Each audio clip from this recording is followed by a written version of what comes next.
penis vagina. Nailed it! I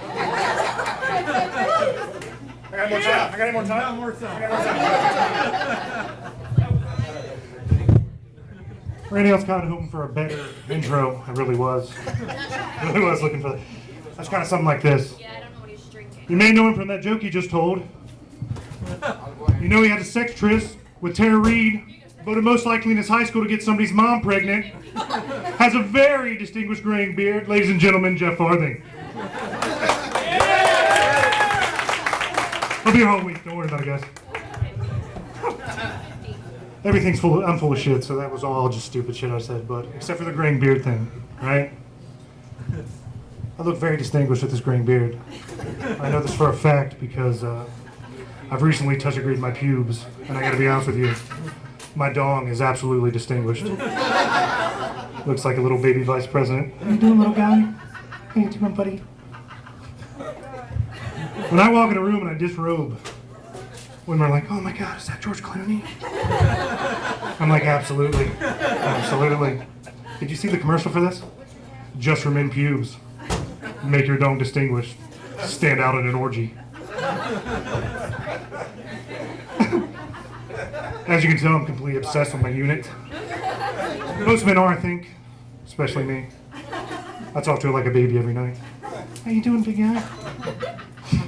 Sorry. Kind of got myself off guard there. Sorry about that. I'll get back on topic here. Have you ever noticed when a man gets an erection, he goes directly from Clark Kent to Superman? Bum, bum, bum, bum, bum. I think that was Indiana Jones, but you get what I'm talking about. Sorry, I don't remember my songs and movies. Sorry about that. That was my fault. You ever notice that when a guy walks in the room and he just comes in, he's harder than $5 worth of jawbreakers, and he goes, look how strong this is, baby. Got a wet towel draped over. He's like, hey, give me that shoe. Put that on top of there. Hey, wait a minute. Hey, go in the living room. Go in the living room. Get the boot. No, the steel toe boot. It's heavier. Before you know it, he's got a Lego castle built on top of that motherfucker. Look at that. Don't act like you're not impressed. All right, and then he's 45 minutes later, he's got a captain steering wheel, and that son of a bitch is spinning it.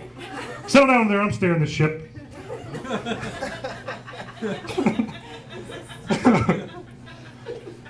Don't act like you're not impressed. That's impressive. Every man in this room hung something on their penis, whether it be a hanger with a shirt on it or anything. Don't lie. Don't act like you didn't do it. That really happened. I got pictures. Not of yours, just mine. But then you start thinking, man, I could take this show on the road, right? You could do things with this. You could be like, you can make animals. You can be like, oh my God, a snail. Batwing. A sailboat. A hamburger. Sorry, I keep going. I can go all day. I do it all the time in the shower. Little mirror of me in the shower. And you're like, you realize that would be stupid because nobody wants to see your penis but you. That's true. Nobody wants to see it. I can't even see it half the time. I gotta look down there. Lean over a little bit. Could you get bigger? Or I'm not gonna lose any weight.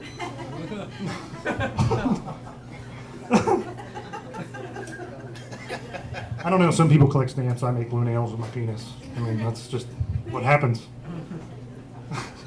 That's what happens. All right. Anybody out here a great wingman? Anybody? Just you, just that guy right there. Only one of you. I'm pretty awesome. Thank you. Well, Aaron stood up too. Thank you, Aaron, for coming on board with this. That was awful. Thought you guys would be more into this. You guys fucking suck. Can I get more than 4 laughs at a time? If not, I'm going to go hang myself in the bathroom with my shoelaces. And we all know my shoelaces won't hold me up. Have you seen me? So I think I'm the best wingman, and I have a perfect story to tell you why I'm the perfect wingman. Follow me on this journey. I'm going to paint you a picture with my imagination brush.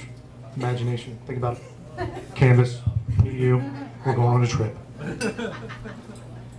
So me and my buddy, right? We go to a very prestigious college named to be, I won't say the name because I don't want to ruin it. Bowling Green.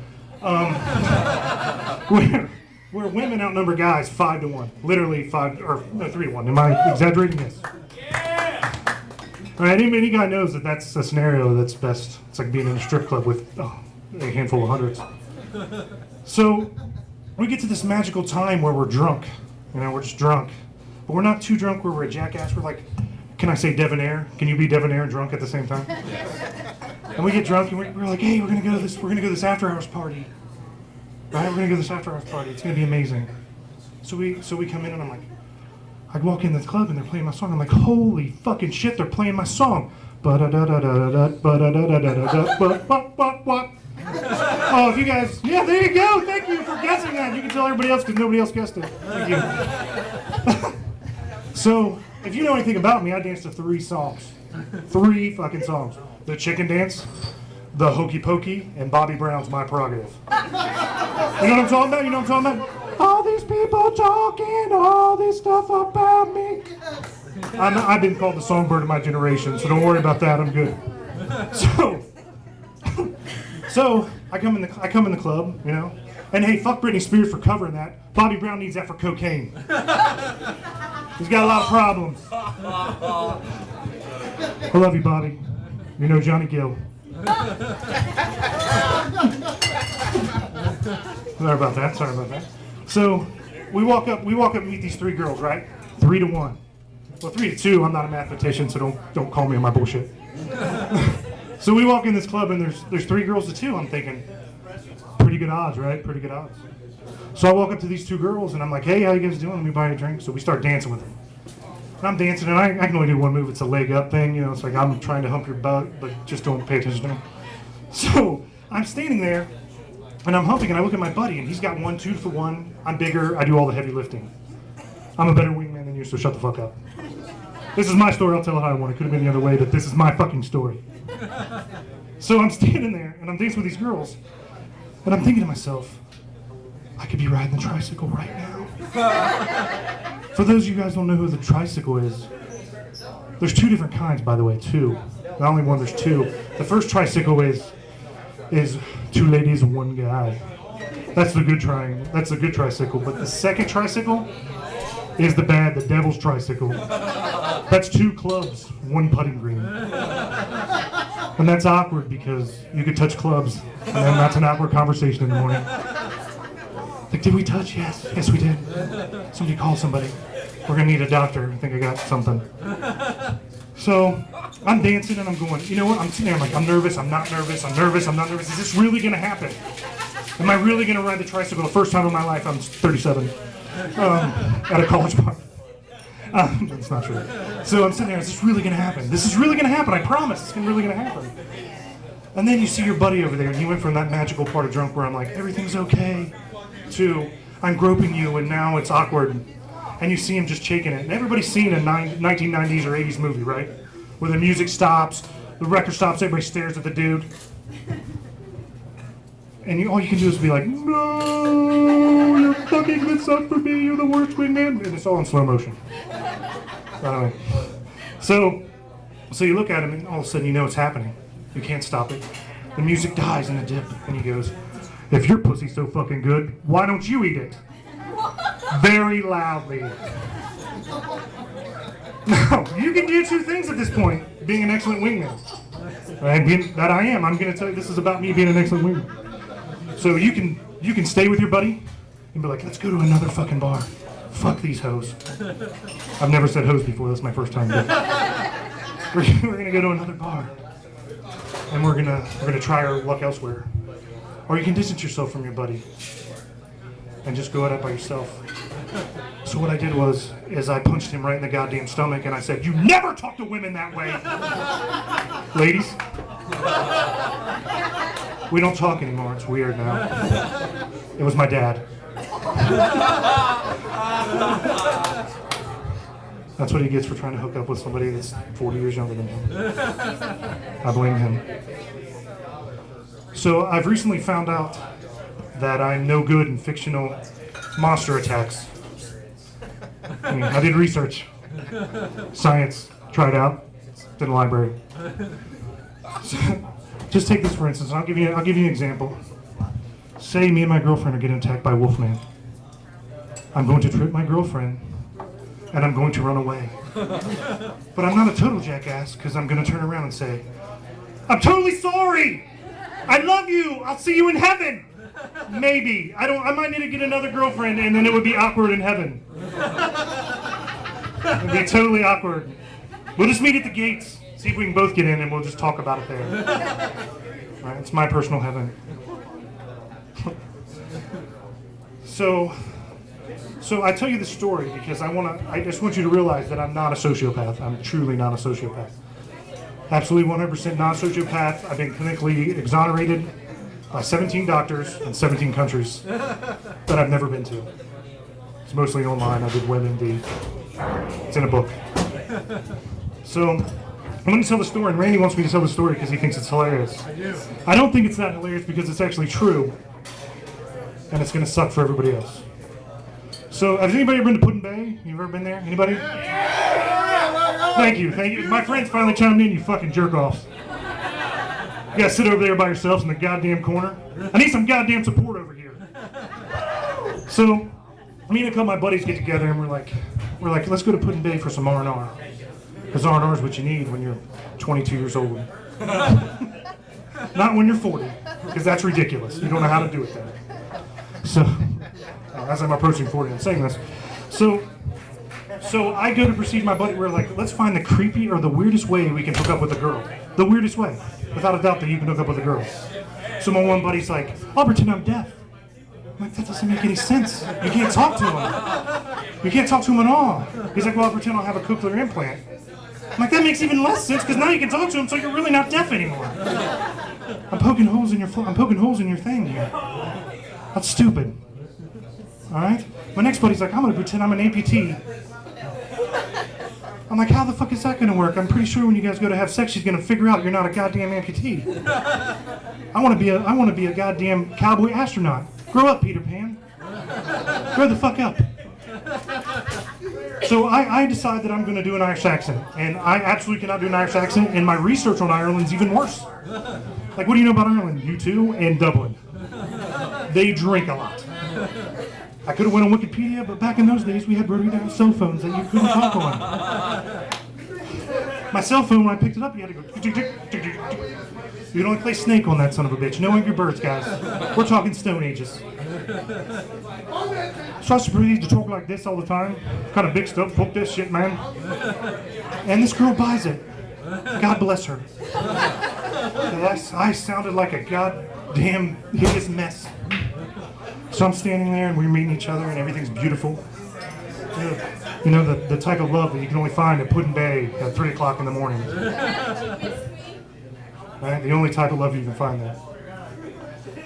So I get her back to the place and we all do our thing, right? My buddy thinks, we did this bet for pride, right? Pride, not money, just pride. And do you realize your buddies will fuck you over for pride, not money? That's actually worse than betting money with people. We'll do this fucking shit for pride. No, I'm good, man. I'll do $10. So he gives her my cell phone number. So she proceeds to call me later in my life. This presented a problem for me because I'm not really Irish.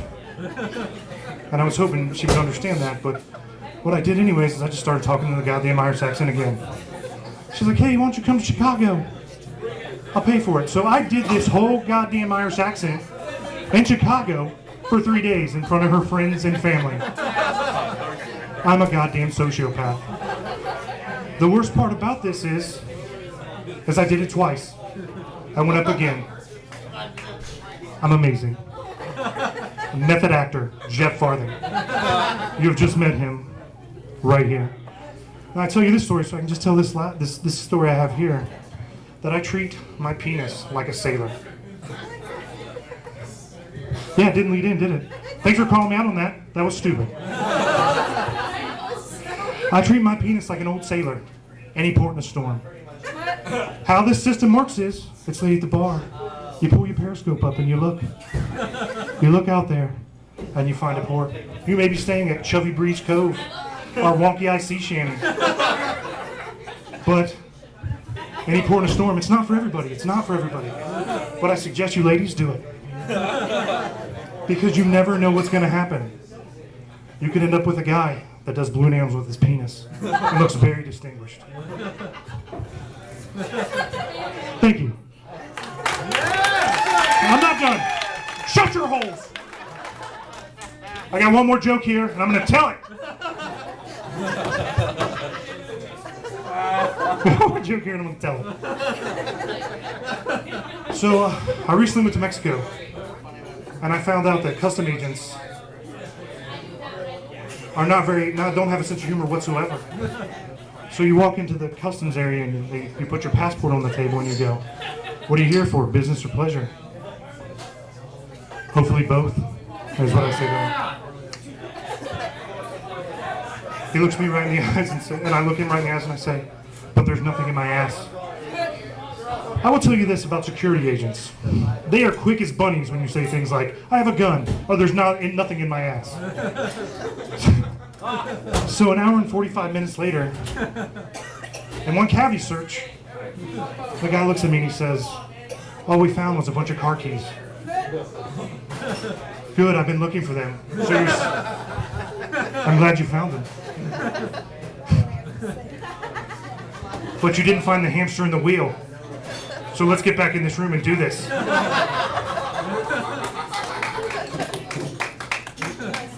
Settle down back there, Jose. This is not a date. But it could be. Let's get a drink after this. Thank you guys, that's my time.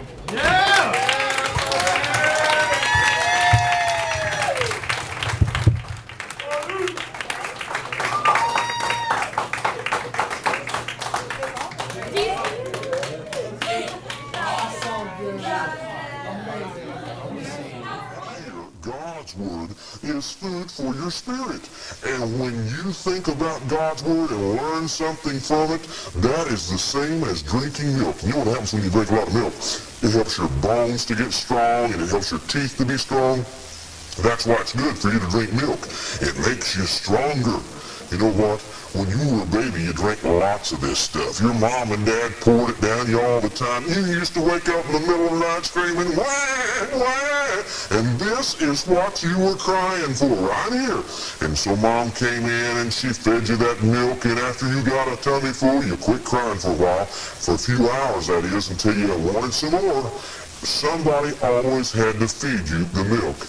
Now, when you go to church and you hear a preacher preach and he preaches things from God's word, that is like drinking God's milk.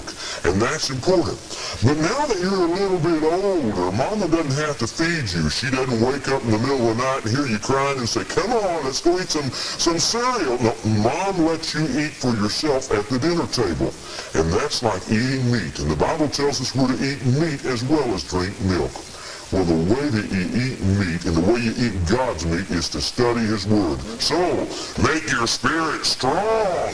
Drink milk, eat meat.